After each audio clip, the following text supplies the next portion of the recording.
เบาเลยนะในฝนตกกุจิรอคายเดี๋ยวก็ได้เงินเด้อพี่น้องเด้ออย่าว่าได้มือละ1,000 2,000โอ้ก็สะอ้อนเลยเด้เป็นบ่พี่น้องเพิ่นเอาจิรอไปขายแล้วเพิ่นขึ้นเหือเรียบ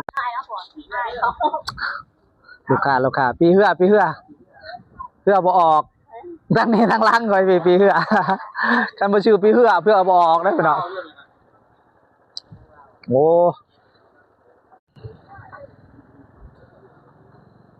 ด้านตะปานพี่น้อง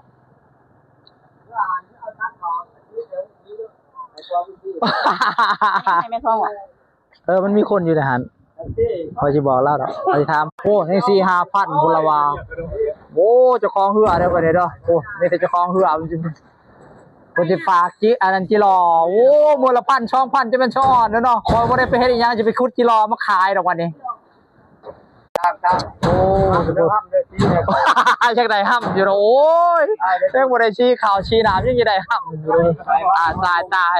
เกียร์ไปจังบอกแต่ไปแล้วว่าได้ชี้